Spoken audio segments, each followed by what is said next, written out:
Hello, my name is Victoria Roa and I am a real estate lawyer here in the Riviera Maya. Me and my sister, we found our law firm and we are specialized in real estate transactions. We advise clients how to buy and invest here in Mexico in properties in the Riviera Maya. Do you want to do things right when paying for a property and not make the Mexican government believe that you are doing illegal stuff?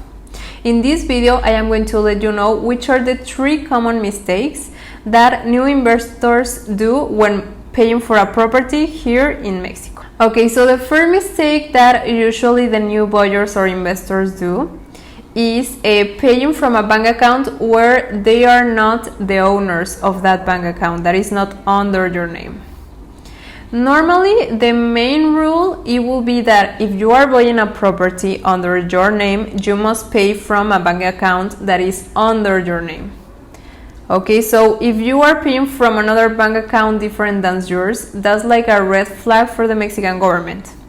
So don't worry, there are just 3 scenarios that it's allowed to pay from a different bank account, but you will need to explain why you are doing this with some documentations. Okay, so the first one, it will be if the bank account is from your husband or your wife.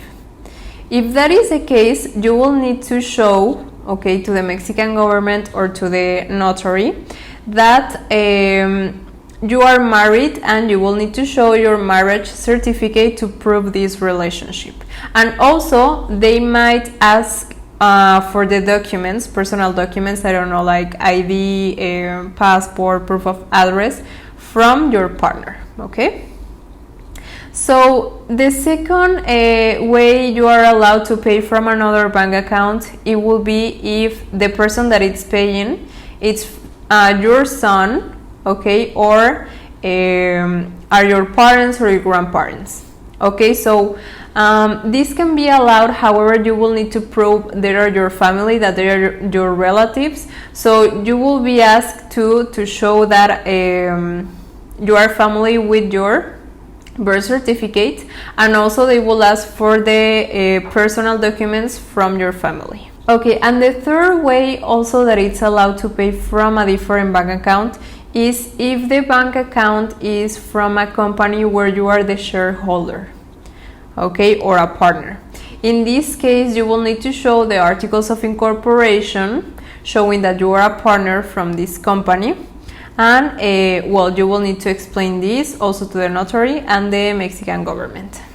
Okay, so the second mistake normally buyers do is that they pay more cash than they allowed in the Mexican law.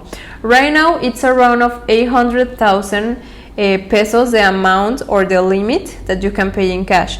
For example, if you are paying a property of 2 million pesos, okay, you are just allowed to pay that amount in cash, and the rest, okay, that it will be around 1,200,000 pesos, you must pay that by wire transfer.